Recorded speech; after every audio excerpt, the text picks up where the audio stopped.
Shabbat Shalom. I recall an amazing moment a number of years ago when I was on a plane from Warsaw to Tel Aviv, from Poland to Israel.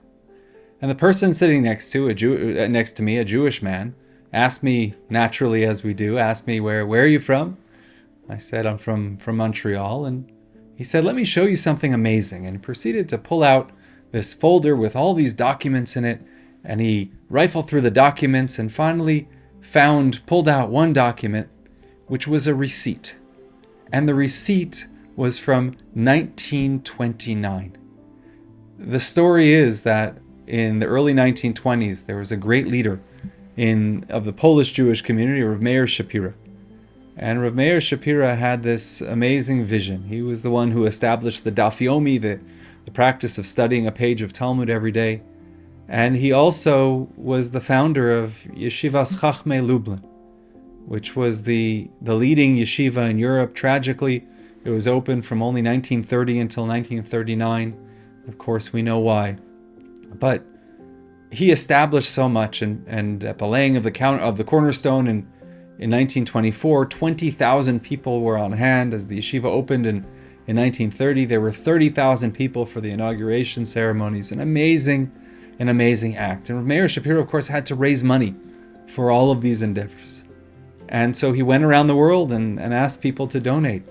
And the document that this man showed me on the plane just a few years ago, he showed me a receipt for a donation that was given by a community organization in Montreal to Yeshivas Chachmei Lublin, to this amazing institution established by Rav Meir Shapira, and the receipt was signed by Rav Meir Shapira himself. And the man handed me the document, the original receipt. He said, hold this.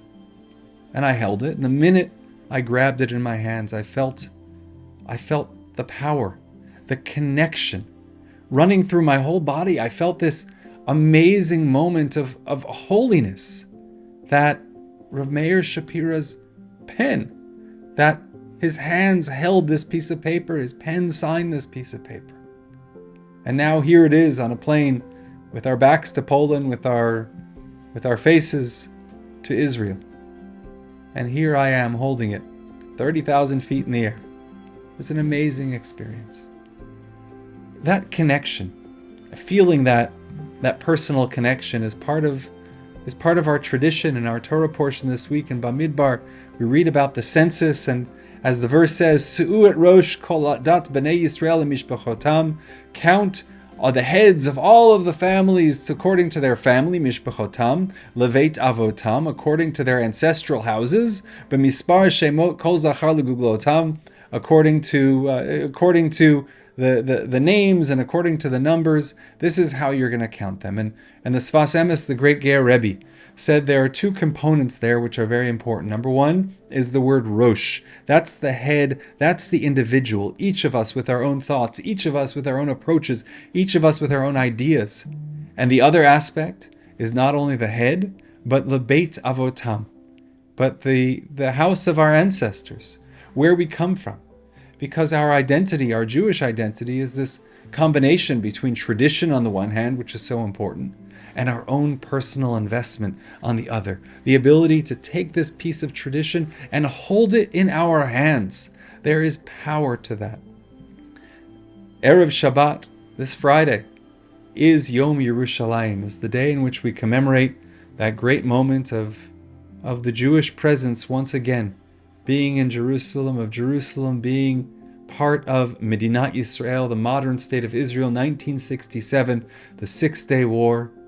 And when I was a student in yeshiva in Jerusalem, at Yeshivat Ateret Kohanim in the old city of Jerusalem, my job on that day, we all volunteered to help out because people would come to the old city of Jerusalem and they would come to visit and come to learn and come to experience. And my job was to stand right outside of Shar Arayot, of Lion's Gate, which is where the Tzanchanim, where the paratroopers came in as they were coming into the city of Jerusalem. And my job, when the school groups would come up and they would walk in the steps of the paratroopers, and my job was we had a cassette player, and it was to press play. And the sound of that radio communication of of the commanders, the radio communication of the Israeli army, and those words that resonate so deeply. Har habayit biyadenu. The Temple Mount is in our hands. It is Jewish once again. Thousands and thousands of years, the site of the Holy Temple, the site of the Beit HaMikdash, biyadenu. It is in our hands. And there's something very powerful about taking a place, taking an idea that's so central to our tradition, and holding it in our hands and saying, now I have a personal connection. Now I have something that I can call my own as part of this amazing tradition. And that's one of the lessons of Parshat Bamidbar, that we learn that the Rosh, that our own minds, and the Veit Avot, and the homes of our mothers and our fathers, of our grandparents, of our great-grandparents, that the connection between our tradition and our own individual voice is what makes us worthy of being counted as one of our great people. We have a week left until Shavuot, until our celebrations of Shavuot, until we again gather for Shavuot, all night learning at the Scheier after a number of years of hiatus. This year, we're back at it again, learning all night until the early morning, until the sunrise prayers. We're taking our tradition and we're making it our own.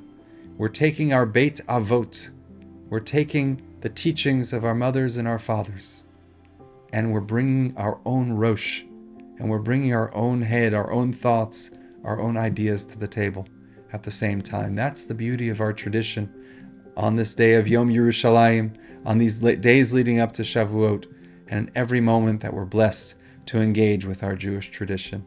Wishing you a Shabbat Shalom.